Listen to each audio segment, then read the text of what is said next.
साथियों, मुख्यतः एक दो मीटिंग है। ये मीटिंग 1 जुलाई को जो भारत बंद रखा गया है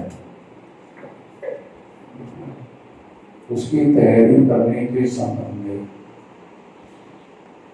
समीक्षा करना और उसके साथ साथ लोगों को रिमाइंड करना, याद दिलाना कि 1 जुलाई को हम लोगों को भारत बंद करना है। इस मकसद के लिए खासतौर पर आज की मीटिंग रखी गई। साथियों,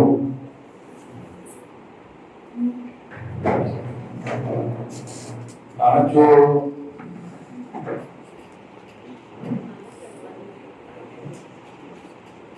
हमारे आंदोलन की जो स्थिति है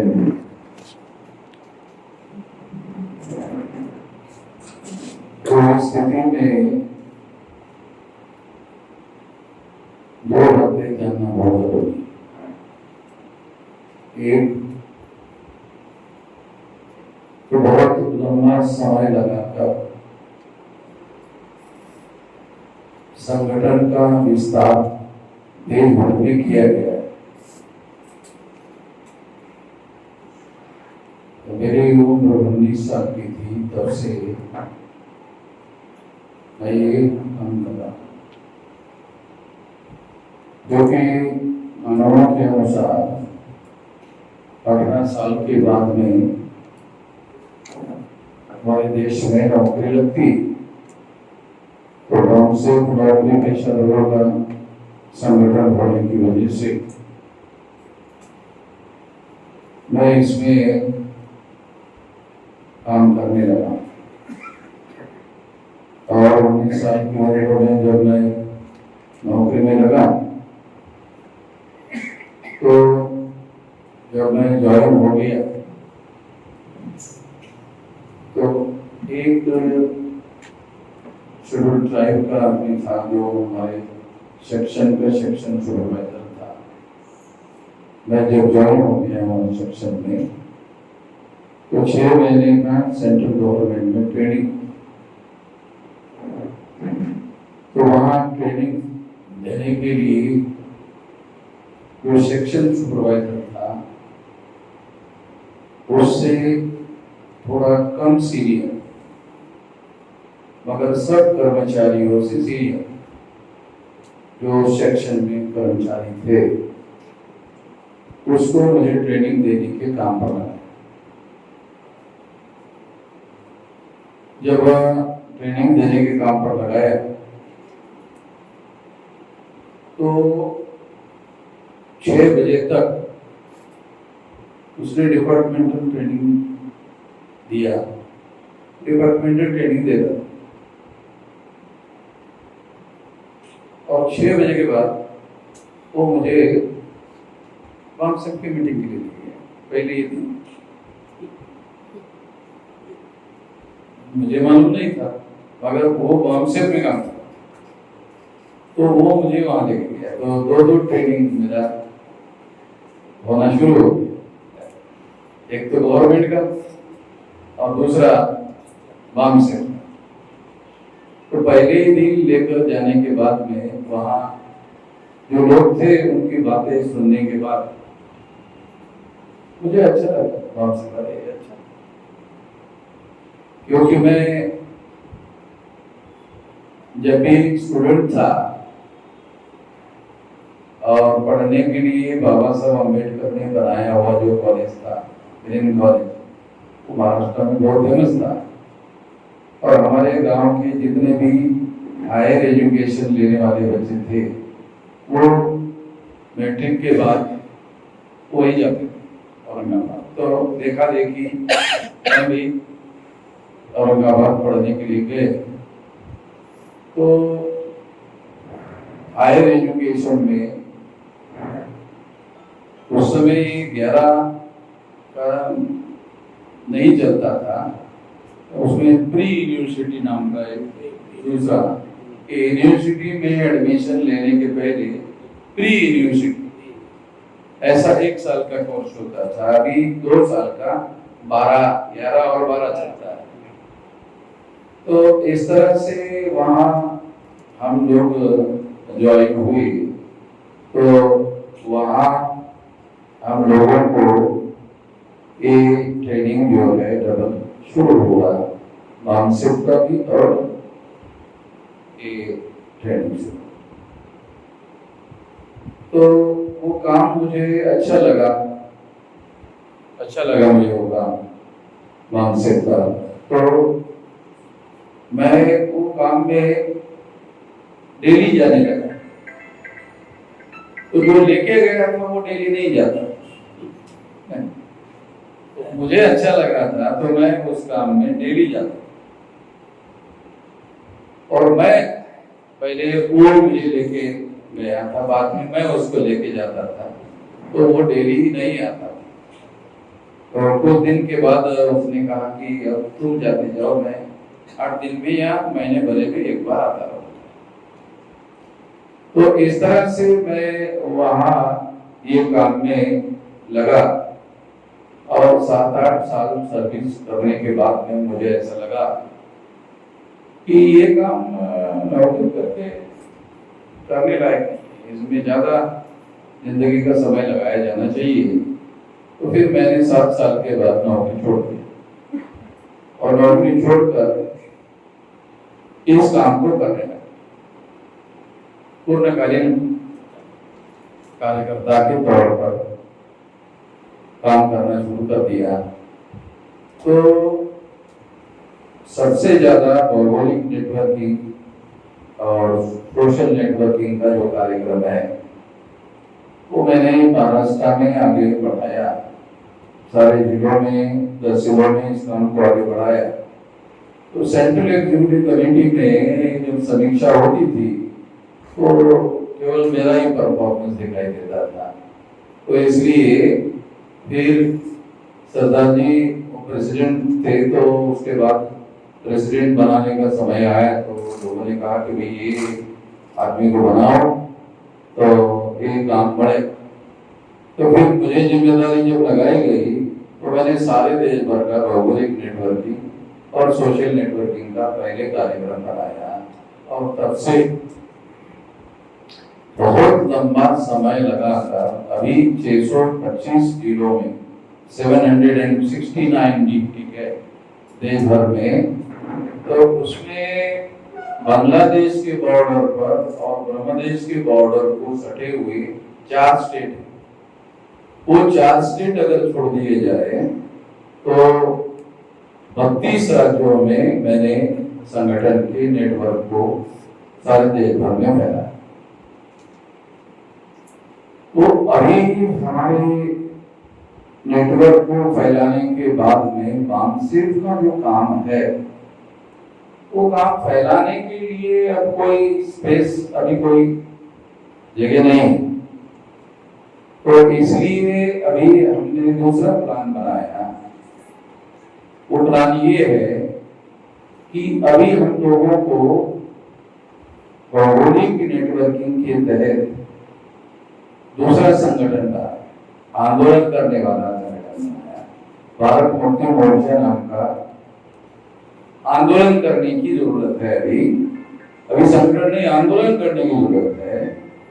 तो हमने आंदोलन करने के लिए भारत मुक्ति मोर्चा नाम का संगठन बनाया।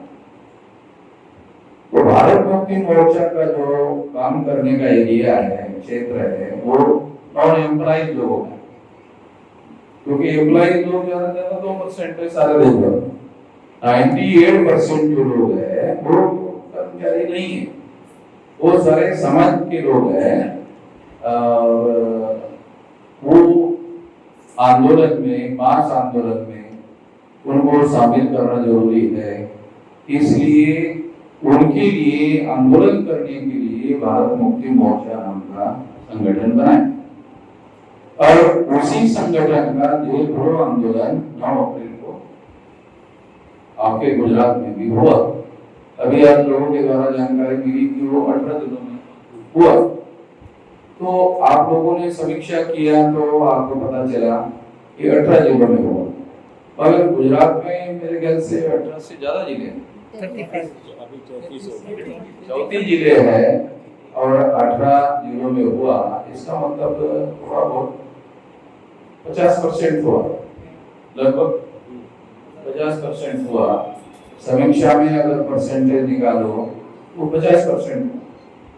तो आपको समीक्षा में जब ये पता चला कि ये 50% हुआ, तो 50% क्यों नहीं हुआ और 50% क्यों हुआ, दोनों की समीक्षा होनी चाहिए। 50% में लोगों ने इस कार्यक्रम को किया तो कोई वजह होगी,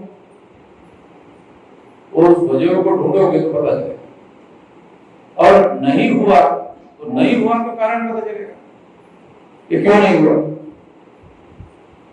तो नहीं हुआ अगर कारण पता चला तो जो हुआ वो कारण वहां लागू करना, क्योंकि जब तक हमारा आंदोलन देशव्यापी आंदोलन और कम से कम 625 जिलों में आंदोलन पूरा नहीं होता, तब तक ये आंदोलन 6 लाख गांव का 6.5 लाख गांव है देश में, 6.5 लाख गांव है। तो हम लोगों को कम से कम 6 लाख गांव में आंदोलन पहुंचाना चाहिए। पढ़े लिखे लोगों को जब हम बात से समझाते थे तो एक ही आदमी को बिठा कर समझाते, उसको समझाते थे तो बहुत लंबा समय लग गया। उसको हम समझाते थे तो सवाल पूछता था, फिर उसके सवालों के जवाब देते थे, फिर 6 महीने के बाद जाते थे तो वही सवाल दोबारा पूछता था, मतलब वो भूल जाता। अगर जो बताया हुआ है वो आदमी काम करेगा तो नहीं भूलेगा, अगर बताया हुआ काम नहीं करेगा तो भूल जाएगा। करेगा तो डेली उसको रिमांड करेगा, तो दूसरे को बोलना पड़ेगा, जो मैंने उसको बताया वो उसको दूसरे को बोलना पड़ेगा, तो डेली उसको रिमांड होता रहेगा, याद होता रहेगा। नहीं करेगा तो मैंने बारे में दोबारा मैं आऊंगा तब तक वो भूल जाएगा। तो इस काम को करते रहने से याद रहता है, तो इसलिए लगातार इस तरह की मीटिंगें होते रहना बहुत जरूरी है। दूसरी बात, आप लोगों को ये पता है कि हम लोग कैडर बेस्ड ऑर्गेनाइजेशन है और समाज में वामसेव के अलावा और भी छोटे छोटे संगठन चलाने वाले लोग हैं, मगर वो कैडर बेस्ड नहीं। उनको बाबा साहब अम्बेडकर का नाम मालूम है, हमारे महापुरुषों का नाम मालूम है, उन्होंने क्या काम किया, क्यों किया, उसकी विचारधारा क्या है, विचारधारा का विकास कैसे करना होगा, और ये आंदोलन किस तरीके से बहुजन के आंदोलन में रूपांतरित हो गया, इसमें काशीराम जी का क्या रोल है और कैसे रोल है। तो ये सारी चीजें हम लोगों को जानने की और समझने की होती है, और फिर समझ बूझ करके इस बात को आगे बढ़ाने की होती है। तो कार्यकर्ताओं को निरंतर इस काम को आगे बढ़ाते रहना जरूरी है। अभी ईवीएम मशीन को लेकर भारत बंद है, अभी जो है वो ईवीएम मशीन को लेकर भारत बंद है। तो ईवीएम मशीन के बारे में सुप्रीम कोर्ट में 8 अक्टूबर 2013 को ये जजमेंट दिया हुआ है कि ईवीएम मशीन के द्वारा फ्री फेयर एंड ट्रांसपेरेंट चुनाव नहीं हो सकता। तो ये सुप्रीम कोर्ट ने जजमेंट दिया। जब ईवीएम मशीन में सबसे पहले ईवीएम मशीन लागू हुआ तो लोग जब वोट डालने के लिए जाते थे, बटन दबाते थे, तो ये आंखों से दिखाई भी नहीं देता कि वो जो बटन दबाया है वो कहां क्लिक किया है, दिखाई भी नहीं देता था पहली बार। तो ये मामला सुप्रीम कोर्ट में गया तो दिखने लगा। मगर जो चीज दिखाई दे रही है वो ईवीएम मशीन के अंदर एसिडिटी जमा हो रही है, इसको कोई कंफर्म करने का सिस्टम उसमें नहीं था। और अभी भी जो हमें दिखाई देता है वो ईवीएम मशीन में जमा हो रहा है, क्योंकि 100% का काउंटिंग का और हमारे वोट होने का कोई सबूत चुनाव आयोग दे नहीं रहा है। और चुनाव आयोग इस बात का विरोध कर रहा है। हर आदमी के वोट देने का एविडेंस देने के लिए चुनाव आयोग राजी नहीं है। चुनाव आयोग को इसका विरोध ही नहीं करना चाहिए। क्यों? कि संविधान निर्माताओं ने चुनाव आयोग को फ्री, फेयर एंड ट्रांसपेरेंट चुनाव के काम पर लगाया। तो उसको ये इंश्योर करना चाहिए कि कौन से तरीके से फ्री, फेयर एंड ट्रांसपेरेंट चुनाव हो सकता है। अगर लोगों के, मतदाताओं के मन में आशंका है तो उन आशंकाओं का जवाब देना चाहिए। तो ईवीएम मशीन का चुनाव आयोग को केवल लॉजिकल जवाब देने से काम नहीं चलेगा, तो प्रैक्टिकली लोगों को ऐसा होते हुए देखना चाहिए। ये एक समस्या अभी भी ईवीएम मशीन में बरकरार है और इस वजह से अभी महाराष्ट्र में अभी चुनाव हुआ तो उसमें ये समस्या आई और ये मामला विवाद का कारण बना और इस वजह से वहां पर पहली बार बीजेपी के 232 सीटें चुनकर आए, जबकि ऑल अपोजिशन के सारी पार्टियां इकट्ठा हो गई थी। राष्ट्रवादी कांग्रेस इकट्ठा हो गई, कांग्रेस इकट्ठा हो गई और शिवसेना का ग्रुप इकट्ठा हो गया। 3 पार्टियां इकट्ठा हो गई और 3 पार्टियां इकट्ठा हो गई, मगर वो लोग चुनाव नहीं जीत पाए, बल्कि 288 विधानसभा की सीटों में 232 सीटें बीजेपी चुनाव जीती। इतनी ज्यादा सीटें बीजेपी ने महाराष्ट्र में कभी भी नहीं जीती।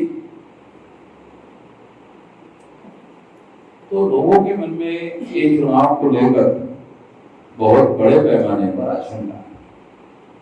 महाराष्ट्र में बहुत बड़े पैमाने पर आशंका है, सारे देश भर में आशंका है और इस वजह से सारे देश भर में इस बात को लोगों का साथ सहयोग और समर्थन मिल रहा है और ये बात अभी सारे देश भर में फैली है और लोगों के मन में ये आशंका बनी।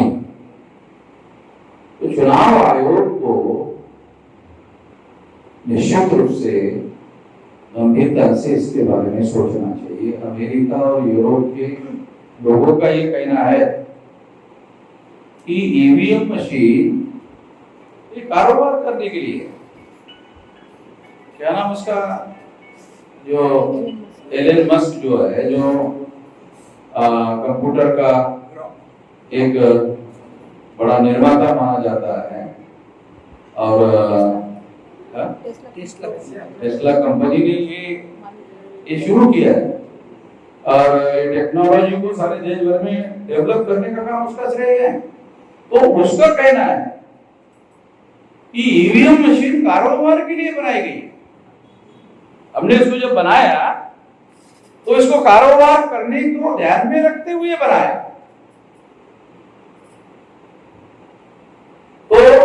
ईवीएम मशीन से हेराफेरी हो सकती है, ये उसका कहना है। तो अमेरिका जैसे एडवांस कंट्री में टेक्नोलॉजी का अगर स्टडी किया जाए, भारत टेक्नोलॉजी में कितना आगे है और अमेरिका कितना आगे है, तो अमेरिका बहुत ज्यादा है, यूरोप बहुत ज्यादा है, रशिया बहुत ज्यादा है। तो जो देश टेक्नोलॉजी में बहुत ज्यादा एडवांस है, वो देश ईवीएम मशीन पर चुनाव संपन्न नहीं कराते, और वहां के लोगों का ओपिनियन है कि ईवीएम मशीन से फ्री, फेयर एंड ट्रांसपेरेंट चुनाव नहीं हो सकता। एलन मस्क का कहना है। तो भारत के चुनाव आयोग का कहना है कि नहीं, हमारा कंप्यूटर अलग है। तो ये कोई लॉजिक नहीं हुआ, ये कोई लॉजिक नहीं हुआ, बल्कि कुछ तमाम और लोगों ने कहा कि जो तुम्हारा अलग कंप्यूटर है उसको भी हम करके दिखाते हैं, उसमें भी हेराफेरी करके दिखाते हैं। तो ये बात जो है, ये बात बहुत सीरियस है और बहुत गंभीर है। इसने बहुत बड़ी समस्या क्या पैदा की, इसने बहुत बड़ी समस्या क्या पैदा की। 3.5% जो ब्राह्मण है उसकी भारतीय जनता पार्टी और कांग्रेस जो 3.5% ब्राह्मणों का है, तो कांग्रेस जाएगी तो बीजेपी आएगी, बीजेपी जाएगी तो कांग्रेस आएगी। ऐसा होते हुए हमारे लोग देख रहे हैं। और अब ऐसा लग रहा है कि पूर्ण बहुमत वाला सिस्टम जो बैलेट पेपर पर किसी को मिल नहीं रहा था, ईवीएम मशीन आते ही पूर्ण बहुमत का सिस्टम जो है वो नहीं लगते। कांग्रेस जाता है, बीजेपी आती है तो पूर्ण बहुमत मिलता है, फिर कांग्रेस को पूर्ण बहुमत मिलता है। ऐसा बैलेट पेपर पर नहीं होता था। ईवीएम मशीन आती ही ऐसा शुरू हो गया, तो लोगों के मन में और ज्यादा आशंका हो गई कि मैनेजमेंट का सारा खेल है और चुनाव के पहले मैनेज किया जा सकता है। उसकी एक चिप होती है, वो कंप्यूटर में डाली जाती है और वो आप वोट किसी को भी दो, वो चिप में पहले ही मैनेज किया जाता है। टेक्नोलॉजी की बात है। टेक्नोलॉजी इतना एडवांस है कि वो अमेरिका में वो चांद पर बैठा हुआ जो आदमी है, वो चांद पे जा रहा है, वो वहां से टेलीफोन पर बॉम्बे के जो इसरो सेंटर है वहां उसकी बातें हो रही है। तो जैसे सामान्य टेलीफोन पर बात होती है ना हमारी, वैसे बात हो रही है। तो इससे अंदाजा आता है टेक्नोलॉजी का कितना ज्यादा प्रभाव है। और अगर चांद पर ये किया जा सकता है तो हर गांव में 100-150 मीटर, 200 मीटर, 300 मीटर के अंतर पर वो आदमी घर में बैठकर प्लानिंग कर सकता है। दूसरा, इसमें महत्वपूर्ण बात क्या है, इसमें चेंज करने के लिए महत्वपूर्ण बात क्या है, वो कंप्यूटर का कोड नेम है, कंप्यूटर का कोड नंबर होता है। अगर कोड नंबर हो तो उस कोड नंबर को मैसेज भेजा जा सकता है और मैसेज भेजकर काम किया जा सकता है। कंप्यूटर मनुष्य विरहित अगर काम करता तो ये बात मानी जा सकती थी, मगर जब कंप्यूटर लगाया जाता है तो आदमी ही उसमें सारी चीजें, लोडिंग अनलोडिंग वाला जो सिस्टम है ना, कंप्यूटर बगैर लोडिंग अनलोडिंग के काम नहीं करता। तो वो लोडिंग अनलोडिंग जो काम है वो आदमी करता है, तो आदमी को मालूम है इसका मतलब। और जब आदमी को मालूम है तो आदमी मैनेजेबल है, उसका इंटरेस्ट है। कंप्यूटर का इंटरेस्ट नहीं होगा बीजेपी में, कंप्यूटर का इंटरेस्ट नहीं होगा कांग्रेस के, मगर वो आदमी का इंटरेस्ट हो सकता है कांग्रेस या बीजेपी, क्योंकि वो किसी न किसी का पक्षकार हो सकता है। और इस वजह से सारी बातें होती है, गड़बड़ियां होती है। और सबसे ज्यादा ये कंप्यूटर आने का बैकग्राउंड क्या है?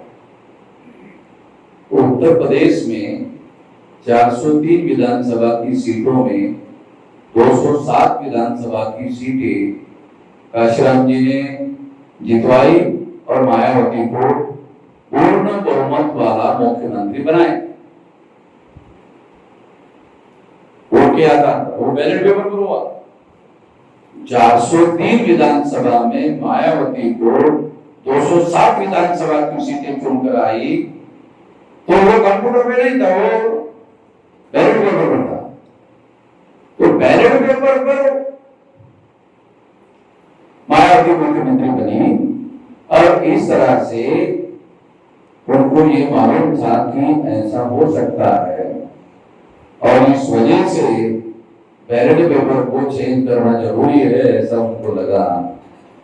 और इस वजह से कंप्यूटर में कांग्रेस जाएगी तो बीजेपी आएगी, बीजेपी जाएगी तो कांग्रेस आएगी। यानी ब्राह्मण राज एक प्रकार से परमानेंट कर दिया।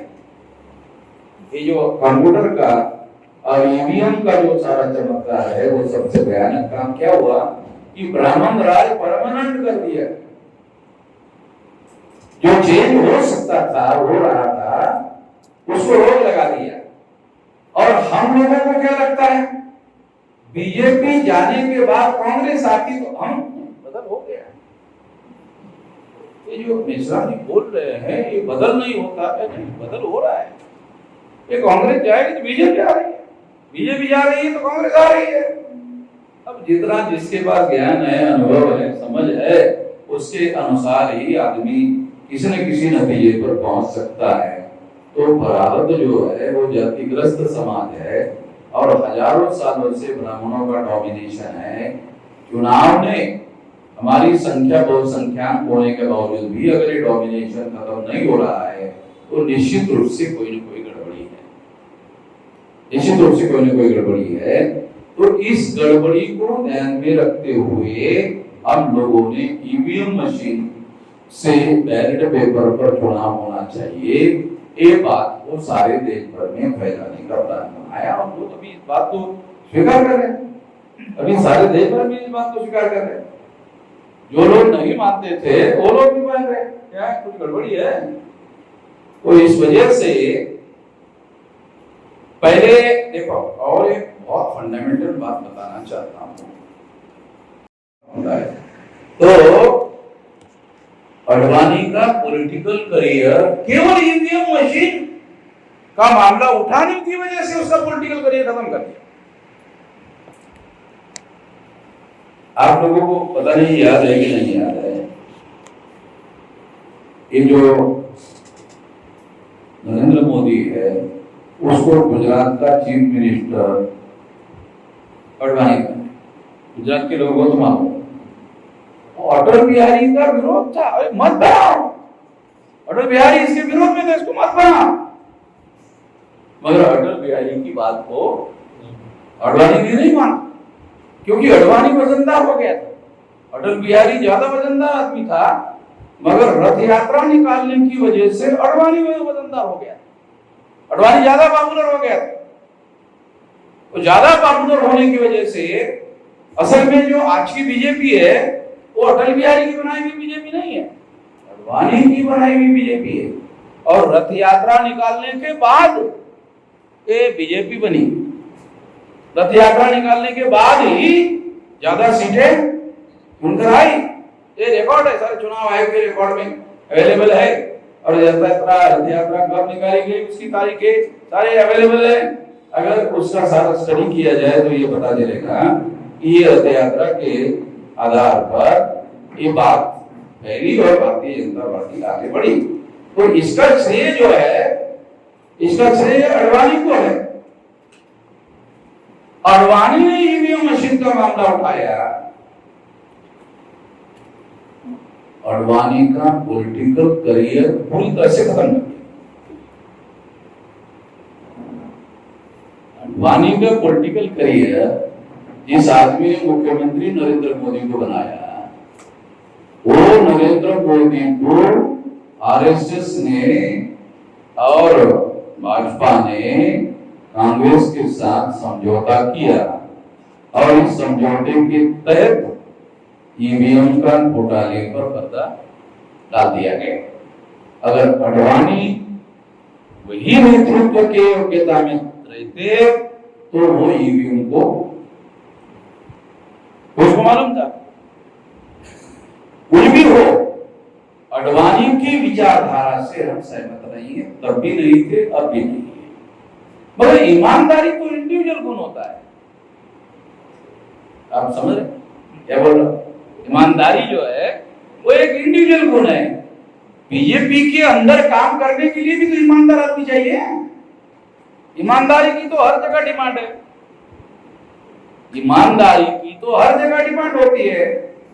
तो अडवाणी की ईमानदारी और मोदी की ईमानदारी में अगर तुलना किया जाए तो अडवाणी ईमानदार, मोदी को लोग ईमानदार नहीं मानते।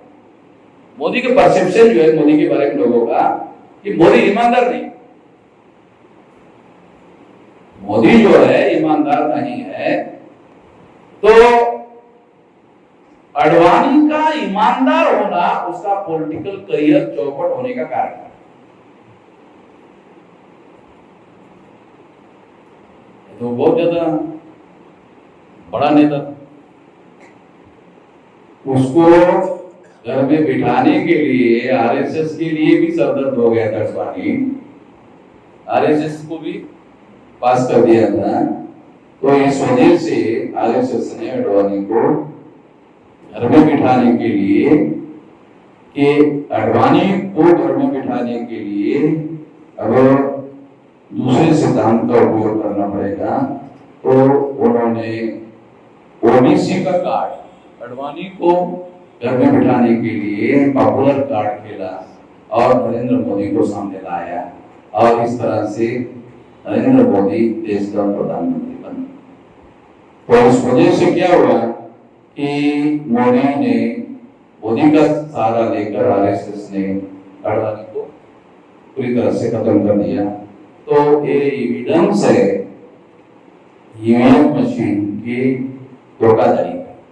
पॉलिटिकल करियर जो खत्म हो गया लालकृष्ण अडवाणी का, उसका कारण है ईवीएम मशीन।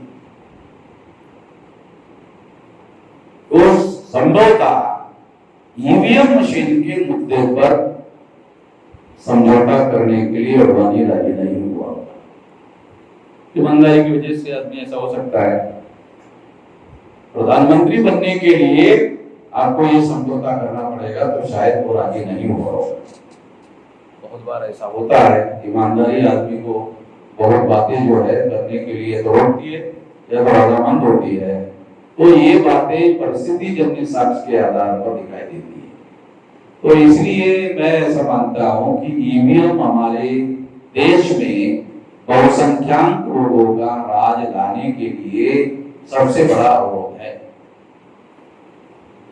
यही वो पीरियड है, इस पीरियड में ईवीएम मशीन लाया गया, उसमें पॉपुलर नोशन काशीराम जी के द्वारा डेवलप किया गया। अब क्या हो रहा है? अब बहुत बड़े पैमाने पर बम सेट का नेटवर्क सारे देश भर में फैला। ऑलरेडी आंदोलन को जन आंदोलन की दिशा में बात आगे बढ़ाने का मामला चल गया। नरेंद्र मोदी को ओबीसी का कार्ड खेलकर अडवाणी को सरपास करने के लिए उन्होंने मोदी का कार्ड खेला। नरेंद्र मोदी को ओबीसी का कार्ड खेलने के लिए, अडवाणी को पास करने के लिए नरेंद्र मोदी को उन्होंने कार्ड खेला। अगर मोदी का कार्ड खेला तो अब ओबीसी का कार्ड मोदी के माध्यम से खेला, तो अब क्या कारण हुआ कि ओबीसी का कार्ड खेलना पड़ रहा है डायरेक्ट? मोदी का नाम लेकर के उन्होंने कार्ड खेला तो इनडायरेक्ट था, ओबीसी का डायरेक्ट नहीं था। तो अब क्या कारण हुआ कि ओबीसी का डायरेक्ट कार्ड ओबीसी के प्रधानमंत्री को खेलना पड़ रहा है। कुछ समझ आ रहा है?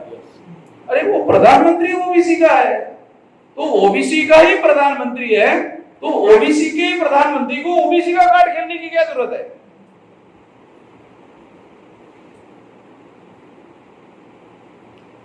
ओबीसी को समझ में आ गया उनको चुनाव लगाने वाला मामला है, तो इस मुद्दे को ओबीसी को क्यों समझ में आ रहा है? क्योंकि कोई समझाने वाला है, वो समझाने वाला मैं ही हूँ और वामसेप के द्वारा सारे देश भर में समझाया जा रहा है। और मेरे अकेले से भी शायद ये बात नहीं होती, मगर हमारे 625 जिलों में जो संगठन की शाखाएं हैं वो डेली ये काम कर रहे हैं। और विशेष बात मैं आप लोगों को बताना चाहता हूँ कि अब लोगों को ये मैंने कहा कि ओबीसी के बस्ती में जाके समझाओ, भारत बंद ओबीसी के लिए है, तो ये शेड्यूल कास्ट शेड्यूल ट्राइब के बस्ती में मत रहो, ये मीटिंग ओबीसी के बस्ती में जाके करो। ओबीसी की भी बस्तियां है और ओबीसी के बस्ती में जाके करो ये मीटिंग, ओबीसी को साथ में लेकर मीटिंग करो। तो गवर्नमेंट की जो सुरक्षा एजेंसियां हैं, सीक्रेट एजेंसियां हैं, वो मोदी को खबर कर रही है ओबीसी में मीटिंग हो रही है और उस मीटिंगों में लोग जा रहे हैं, लोग साथ सहयोग समर्थन कर रहे हैं। तो इसका मतलब है केवल नरेंद्र मोदी के नाम से ओबीसी को रोका जाना संभव नहीं है। इस बात को ध्यान में रखते हुए ओबीसी की जाति आधारित गिनती का मुद्दा ऐलान किया गया। करेंगे गारंटी नहीं है, करेंगे गारंटी नहीं है, मगर हम लोग उस बात को लेकर चल रहे। हमने कहा कि ऐलान किया, करेंगे गारंटी नहीं है, ये भी अभी शुरू कर दिया, दूसरे दिन मैंने बोलना शुरू कर दिया ये करेंगे गारंटी नहीं है। तो लोग सतर्क है, सतर्क होने की वजह से अब लोग नरेंद्र मोदी को पूछ रहे हैं कि बजट कहां है? एक गिनती करने के लिए बजट चाहिए भाई, बजट तो आपने एलोकेट नहीं किया, क्योंकि ये काम करने के लिए पैसा देना होगा। जिलाधिकारी अगर कर्मचारी लोगों को लगाएगा तो पैसा लगेगा ना करने के लिए, तो बजट लगेगा और कितने महीने में होगा वो आंकड़ा, तीसरा मुद्दा, वो आंकड़ा कितना होगा, डिक्लेयर होगा कि नहीं होगा, उसमें ओबीसी कितने हैं कितने नहीं है, वो आंकड़ा डिक्लेयर होगा कि नहीं होगा। और केवल ओबीसी की ही जाति आधारित गिनती होगी या सभी लोगों की जाति आधारित गिनती होगी? अगर सभी लोगों की जाति आधारित गिनती नहीं होगी तो फिर ओबीसी का परसेंटेज कैसे पता चलेगा? दूसरा, कंपैरेटिव डाटा कैसे मिलेगा कि 3.5% ब्राह्मणों को प्रशासन में कितने लोग भरे हैं और ओबीसी के 60% लोग है कि 61% है कि 52% है कि 64% है। वो बिहार में गिनती किया और 64% निकले, तुम इधर बता रहे हो 52% है, उधर 64% निकला। तो जब सभी लोगों की गिनती होगी, जाति आधारित गिनती होगी, तो प्रशासन में आईएएस अधिकारी, आईपीएस अधिकारी, आईआरएस अधिकारी, कर्मचारी कौन से जाति के कितने परसेंटेज है वो सारा आंकड़ा निकलेगा। तब निकलेगा जब सभी लोगों की जाति आधारित गिनती हो। केवल ओबीसी की जाति आधारित गिनती होने से कंपैरेटिव डाटा नहीं मिलेगा, कंपैरेटिव डाटा मिलना जरूरी है। और कंपैरेटिव डाटा नहीं मिलेगा तो ओबीसी के साथ धोखाधड़ी हुई है ये पता कैसे चलेगा? ये सारी बातें हम लोग उठा रहे हैं, मतलब ये बात अभी हिंदी करने से ही मामला। आरएसएस के लोगों ने ऐसा, पहले वो विरोध करते थे आरएसएस का, तो आरएसएस के लोगों को निर्णय करने के पहले नरेंद्र मोदी ने बताया, ऐसे पता चला बताया कि वामन विश्राम को अगर रोकना है तो गिनती में तो मोदी को मेरा भी फायदा होगा। वो जब भी कोई आरएसएस उसको रोक लगाता है तो उसको खिड़की को ओपन करने के लिए, दरवाजा ओपन करने के लिए मेरे नाम का उपयोग करता है। तो आरएसएस वो हमारे से आगे जाए करना पड़ेगा। तो मेरा उसको डर सता रहा है क्योंकि मैंने हेडक्वार्टर को घेरने का काम किया। ऐसा भारत के इतिहास में आरएसएस का हेडक्वार्टर घेरने का काम, अरे ऐसा तो किसी के दिमाग में ही नहीं आया। करने धरने की तो छोड़ो, ऐसा तो किसी के दिमाग में नहीं आया। करने धरने की छोड़ो, हम लोगों ने वहां जाके किया और 12-15 दिन पहले लोग लग गए आरएसएस के हेडक्वार्टर। इतने दिन पहले वो चले गए वहां से। तो फिर वहां से हमने ऐलान किया कि हम अयोध्या जाएंगे, क्योंकि उन्होंने ऐलान किया था कि अभी नागपुर का हेडक्वार्टर अयोध्या में हम लोग ओपन करेंगे। तो हमने कहा कि अयोध्या भारत के बाहर नहीं है, अयोध्या जो है भारत में ही है, ये ध्यान रखो। अयोध्या में तुम्हारे राम ने जन्म लिया, अरे ये तो रामायण में है, इतिहास में नहीं है।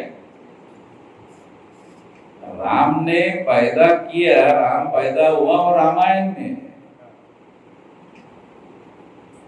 बहुत खास आप लोगों को बात बता रहा हूं कि राम भौतिक रूप से पैदा हुआ, इसका अभी कोई सबूत नहीं मिला, ऐसा कोई सबूत नहीं मिला। और राम के खानदान के कुछ लोग गए वहां अयोध्या में, अरे वो राम का कोई घर है क्या, राम का घर ऐसे ही गई थी वहां, ब्राह्मण को चाहे किया नहीं, तो राम का वो घर है नहीं। अरे अभी अभी भी जाके देखो, अशोका का खंडहर है पटना में, है कि नहीं, पाटलिपुत्र में है कि नहीं, आप लोग जाके देखते हो कि नहीं, अशोका का है, बुद्ध का भी है। क्योंकि जो भौतिक रूप से आदमी जन्म होता है और वो महान है और अगर रियलिटी है तो उसको संग्रहित करना पड़ता है। तो ऐसा संग्रह राम के जन्म स्थल का क्यों नहीं किया गया,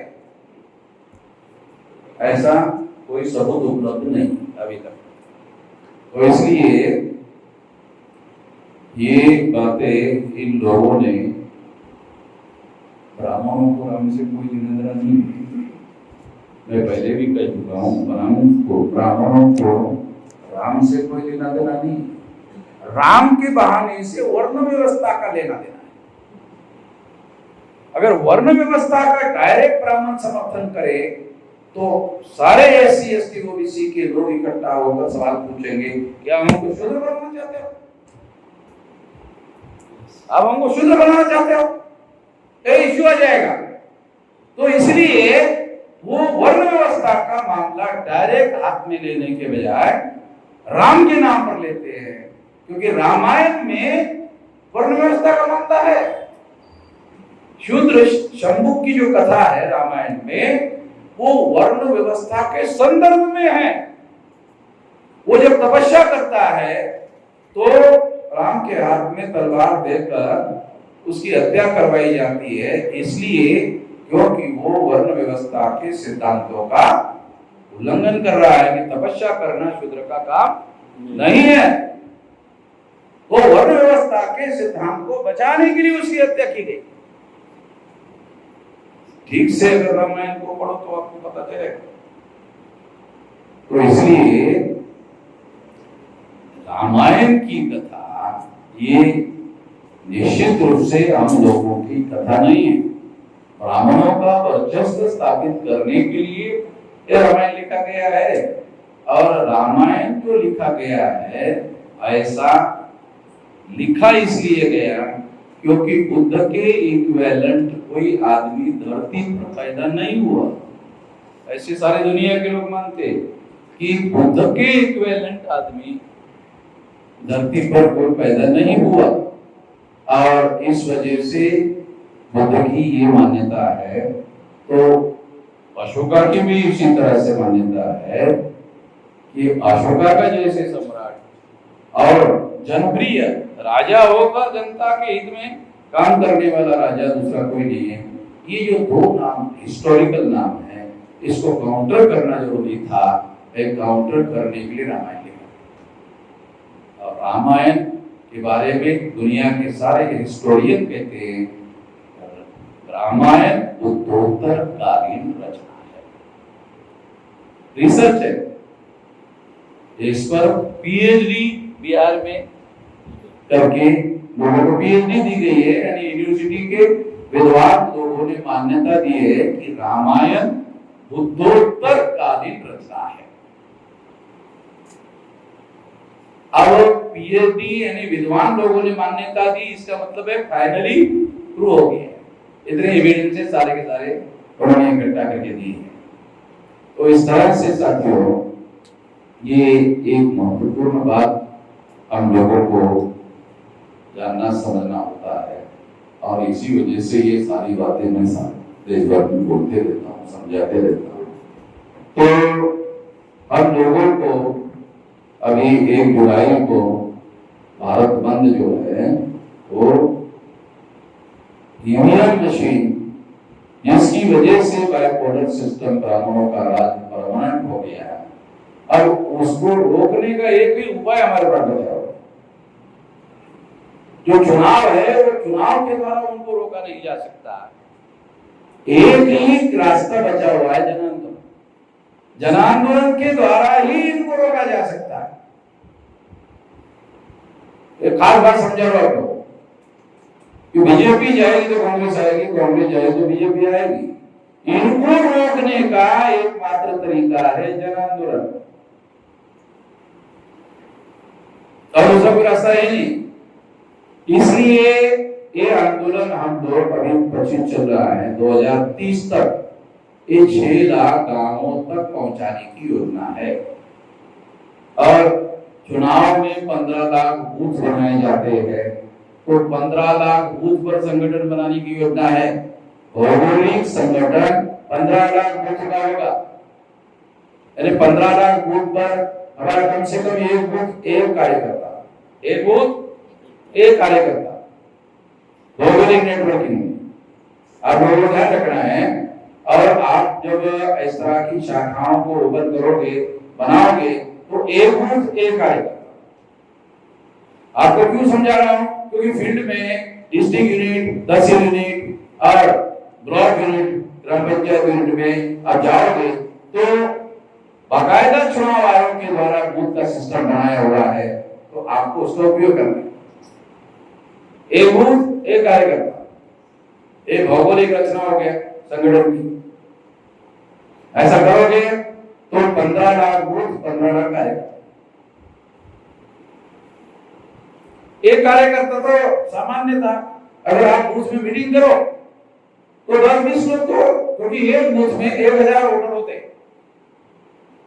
आज बात समझा रहा हूं, एक बूथ 1000 वोटर का होता है। उसी सिस्टम बनाई हुई है, कितने मिनट में वोट डाला जाता है और एक बूथ पर कितने वोट कितने मिनट में डाले जा सकते हैं, उस हिसाब से वो प्लान बनाया गया है। तो एक बूथ जो है उसमें हम लोगों को जा करके अपना यूनिट बनाना है। तो ये हो गया भौगोलिक नेटवर्क, तो 15 लाख शाखाएं तैयार होगी। अभी यही कार्यक्रम 2030 तक, ये हर 3 महीने में राष्ट्रीय स्तर पर समीक्षा होगी और हर महीने में स्टेट लेवल पर समीक्षा होगी और हर वीक में डिस्ट्रिक्ट लेवल पर समीक्षा होगी। एक हफ्ते में आप समीक्षा करो जिले लेवल। जिले लेवल से समीक्षा करने के लिए आदमी उपलब्ध हो सकते हैं। जैसे जैसे नीचे जाओगे फिर समीक्षा लेने वाले लोग उतने कैलिबर लोग, उतने अनुभवी लोग नहीं मिलेंगे, तो डिस्ट्रिक्ट लेवल तक हम लोग समीक्षा करने वाले लोग मिल सकते हैं। तो समीक्षा डिस्ट्रिक्ट लेवल तक करनी चाहिए। और डिस्ट्रिक्ट लेवल के लोगों की जिम्मेदारी है कि वो बूथ लेवल का संगठन है अपने जिले, और उसके लिए लोकसभा चुनाव का जो डाटा है, उस लोकसभा चुनाव का डाटा डिस्ट्रिक्ट कलेक्टर के ऑफिस में पड़ा हुआ है, वो आपको लेना है। तो इससे आपका बूथ लेवल का संगठन का डाटा वहां उपलब्ध होगा और डिस्ट्रिक्ट लेवल से लोगों को जिम्मेदारी लगा देना है। डिस्ट्रिक्ट के लोगों को ज्यादा तेजी से काम करना है तो डिस्ट्रीब्यूशन करो तहसील का, ब्लॉक का, ग्राम पंचायत का, ग्राम पंचायत में बूथ का, तो भौगोलिक नेटवर्किंग ऐसे हो। फिर उसके बाद में सोशल नेटवर्किंग। अब ये सोशल नेटवर्किंग अगर 15 लाख बूथ है तो एक बूथ में 1000 वोटर में शेड्यूल कास्ट होगा, मोस्ट बैकवर्ड शेड्यूल कास्ट होगा, एक्सट्रीम बैकवर्ड शेड्यूल कास्ट होगा, सबसे lowest starter schedule caste, middle starter और अपर लेयर स्टार्टर। तो शेड्यूल कास्ट में लगभग 3 लेवल के लोग उपलब्ध होंगे। शेड्यूल ट्राइब में 2 लेवल के लोग होंगे, schedule tribe, most backward schedule tribe. तीसरा है नॉमिनी ट्राइब, चौथा है ओबीसी, एमबीसी, 2 होगा, एमबीसी, ओबीसी। फिर उसके बाद इससे कन्वर्टेड माइनॉरिटी, मुस्लिम, सिख, ईसाई, बुद्धिस्ट, जैन, लिंगायत, 6। तो लगभग 14 या 15 प्रकार के लोग मिलेंगे एक बूथ में।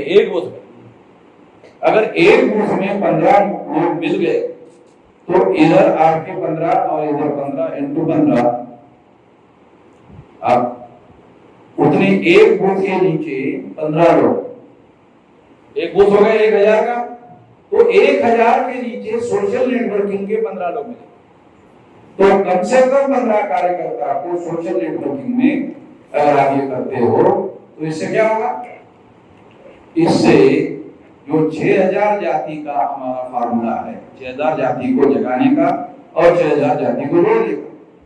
नहीं तो होता क्या है, हम जब लोगों को इकट्ठा करते हैं तो जो जाति के लोग ज्यादा जागरूक है वही इकट्ठा हो जाते हैं, जो जागरूक नहीं है वो पीछे रह जाते हैं और उसके तरफ हम ध्यान ही नहीं देते।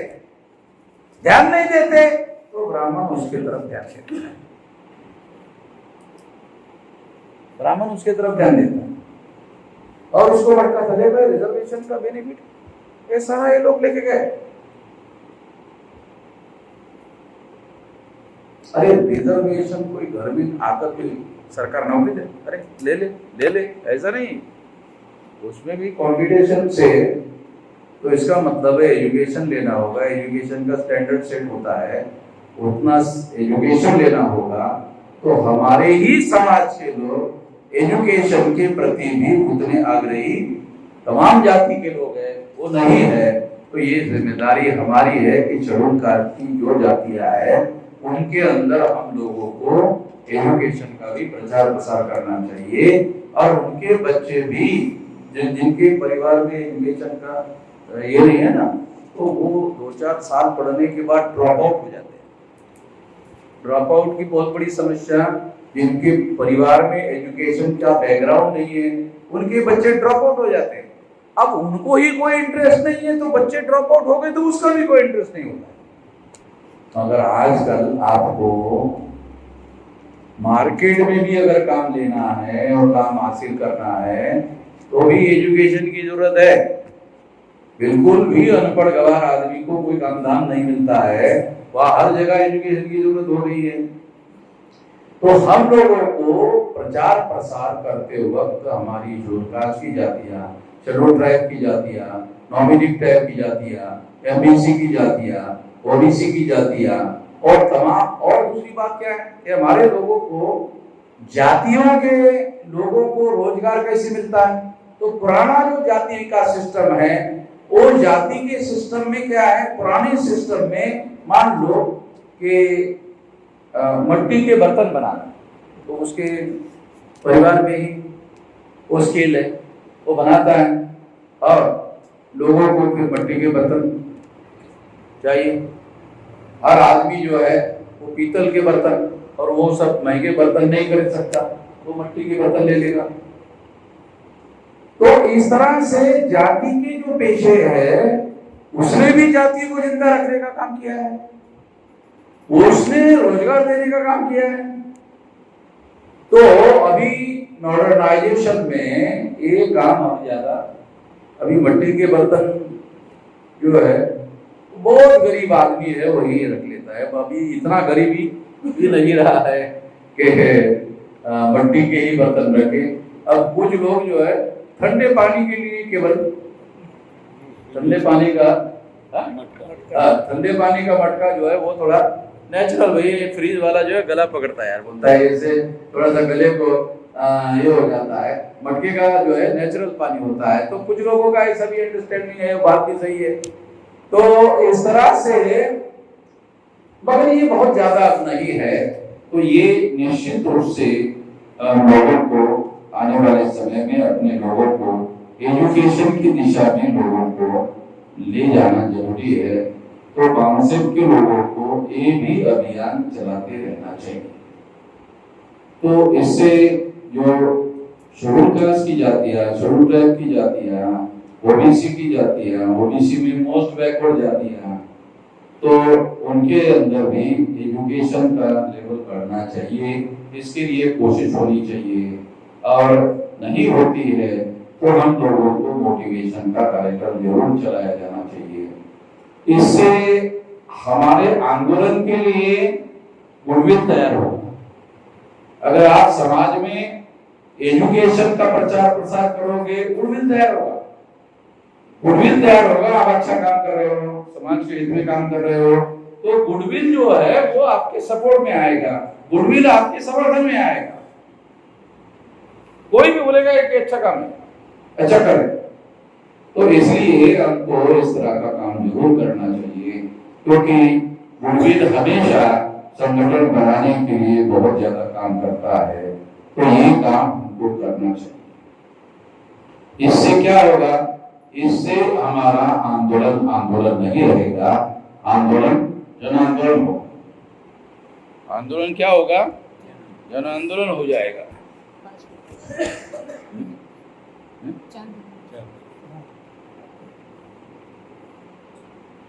तो इसलिए हम लोगों को इस बात का ध्यान रख के काम करना चाहिए। तो ऐसा करने से निश्चित रूप से हम लोग आंदोलन के लिए लोग तैयार कर पाएंगे।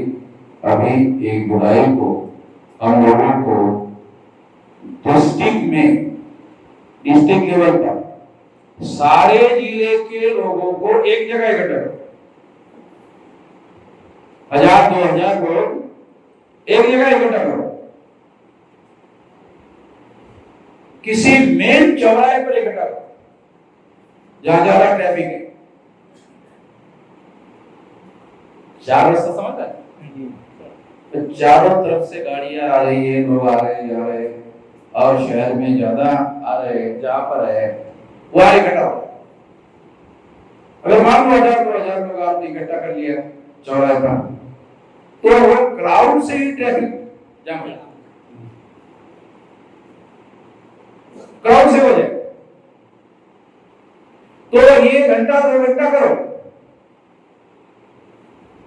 वो आपके कैपेसिटी पर निर्भर करता है।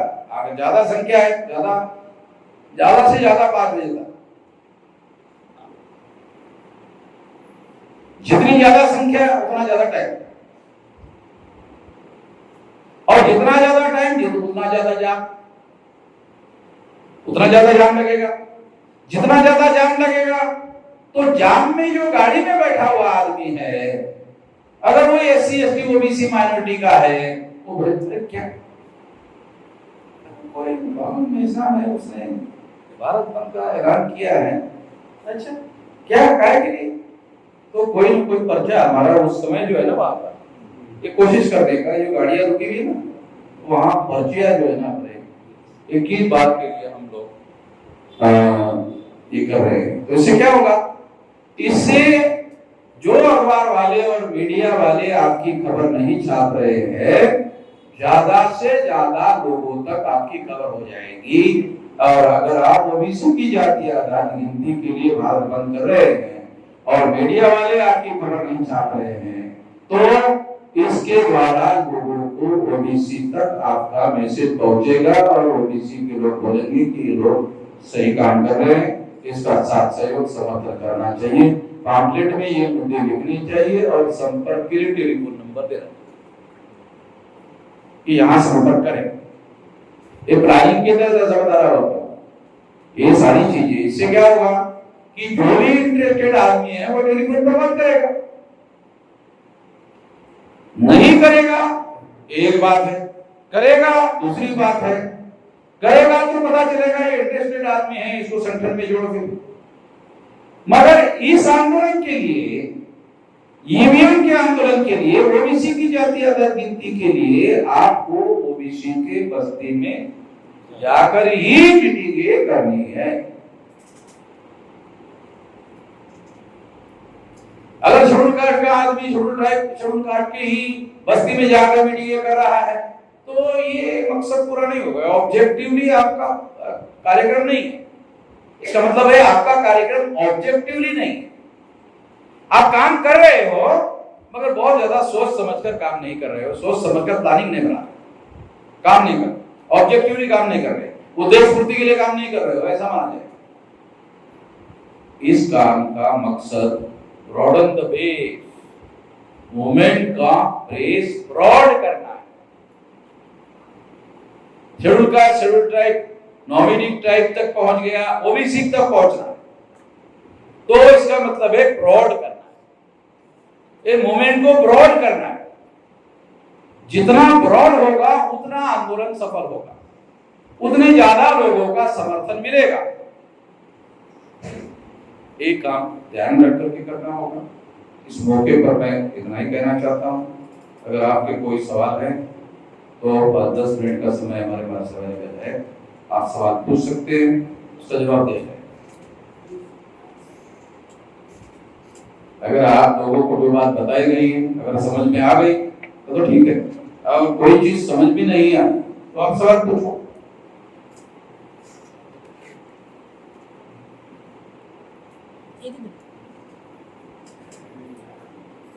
किसी को भी कोई सवाल पूछना है, अपने जगह पे बहुत ज्यादा दूर बैठे हुए नहीं है और वहां वैसे ही बगैर माइक से भी बोल दिया तो भी पता चलेगा।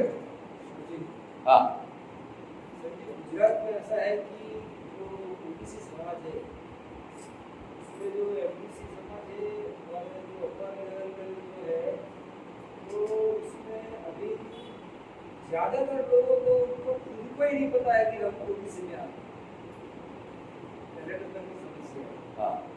और उनका बौद्धिक लेवल इतना गिरा हुआ है कि हम क्या गिरा हुआ है? बौद्धिक लेवल। हाँ, बौद्धिक लेवल इन लोगों ने इतना इनका गिरा हुआ रखा है कि हमारी बातें समझने में उनको बहुत देर लगती है।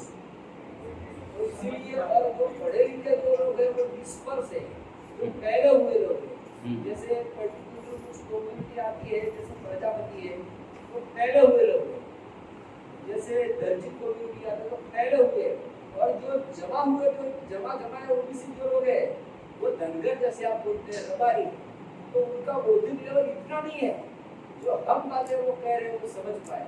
ठाकुर कम्युनिटी है, वो भी बहुत बड़ी आबादी जो रखने वाली कम्युनिटी है, उनका भी उतना लेवल नहीं है। इन लोगों में सुपरस्टिशन, अंधश्रद्धा, अंधविश्वास इतनी हद तक बढ़ गया है। क्या बढ़ दिया? सुपरस्टिशन, अंधविश्वास। हाँ, इतने हद तक बढ़ गया है कि वो भी इनमें मतलब बच्चे मतलब मसला है। वो इन लोगों के पास जाने की और काम करने की, उसके लिए ट्रेनिंग की सख्त जरूरत है। उन लोगों के पास कैसे जाया जाए और इन लोगों के पास क्या समझाया जाए ताकि जल्दी से उन लोगों के दिमाग में बैठ सके। नहीं, सबसे बड़ी बात तो क्या है कि आप लोगों को वहां जाने से ये बात पता चली कि उनका लेवल ऑफ अंडरस्टैंडिंग बहुत कमजोर है। चलो, इतना जानकारी तो मिल गई ना आपको वहां जाने से, और नहीं गए जाते तो ये भी पता नहीं चलता। तो अनुभव से काम करना बहुत जरूरी है। कि गधे से गधे आदमी को भी अगर ये समझाया जाए कि ये तुम्हारे फायदे का मामला है, तो फायदे की दृष्टि से समझो। तुम्हारे बच्चों के एजुकेशन का मामला है, वजीफे का मामला है, नौकरी का मामला है, तो इससे ये बेनिफिट होगा, वो बेनिफिट होगा, आगे बढ़ने का अवसर मिलेगा। तो गधे से गधे आदमी को भी बात समझ में आती है। इतने गधे तो गधे भी नहीं होते, तो इसलिए समझाया जा सकता है, ऐसा नहीं कि समझाया नहीं जा सकता। तो एक बात। दूसरी बात, जो समझाने वाला आदमी है उसके पास पेशेंस होना चाहिए। पेशेंस होना चाहिए। तो आपको एक बार, दो बार, तीन बार लगातार ये बातें समझाते रहो, समझाते रहो, समझाते रहो, तो ये बात समझ में आएगी। क्योंकि जो हथौड़ा मारने वाला आदमी होता है ना, वो लोहे को आकार देता है, तो वो एक रट्टा मारने से लोहे को आकार नहीं आता। तो उसको आकार देने का एक सिद्धांत है, लोहे को उसको गर्म करो, फिर उसके बाद हथौड़ा मारो। तो ये ध्यान रखना जरूरी है। तीसरा, मैंने ये देखा काल के जो लोग, जो मैं लोगों को समझाता हूँ, वो क्या करते हैं, लोगों के धार्मिक भावनाओं को उछालते हैं। ज्यादातर शेड्यूल कास्ट के लोग, तो वो समझाते कम है, उचकाते ज्यादा है। तो वो उसको बोलते हो ठीक है, आपका नहीं सुनना है, उचकाने की वजह से। तो मैं ऐसा कहता हूं कि आप समझाने का काम करो, उचकाने का काम करो। ओबीसी को समझाने का काम करो, ओबीसी को उचकाने का मत करो, काम मत करो। उचकाने का काम करने से क्या होता है, एक आदमी के अंदर जिद पैदा हो जाती है कि नहीं, तुम हमारी भावनाओं को ठेस पहुंचाने का काम कर रहे हो, या तुम हमारी धार्मिक भावनाओं के बारे में इस तरह की बातें कर रहे हो, तो तुम्हारी बात हमको नहीं सुनना। तो ये ध्यान रखना बहुत ज्यादा जरूरी है कि हर लोगों को समझाते वक्त समझाने का ही काम करना चाहिए, और उनके बेनिफिट की बात उसमें होनी चाहिए, तो उनको समझ में आएगा। और जितने लोगों को समझ में आएगा, फिर उन लोगों का उपयोग उसके अंदर जाके समझाने के लिए किया जा सकता है। मगर ये जरूर ध्यान दिया जाना चाहिए कि शेड्यूल कास्ट के लोगों का ब्राह्मणिकल सोशल ऑर्डर के बारे में थोड़ा डी अलाइनमेंट है, उसमें उसका इंटरेस्ट नहीं है ज्यादा, तो उसके ऊपर हथौड़े की तरह वो मार करता है। तो वो ओबीसी को वो मेथड उपयोगी नहीं। समझाने का तरीका अपनाओ और उनके बेनिफिट की बात समझाओ, तो बात जरूर समझ में आती है। अगर इस तरीके से इस बात को आप करते हो और एक बार से ज्यादा बार ये करते रहते हो, तो धीरे धीरे ये बात समझ में जरूर आती है। ये बात हम लोगों को ध्यान रखना चाहिए। ठीक है? हाँ,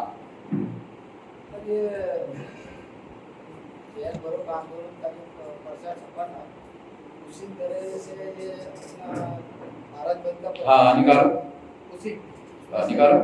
अब केवल भारत बंद है, भारत बंद। हाँ, मगर ये जो पहल करने वाले लोग हैं, वो स्पॉट जो है ना, स्पॉट आइडेंटिफाई करे, वो चौराहे वाला, और चौराहे पे सारे जिले के लोग,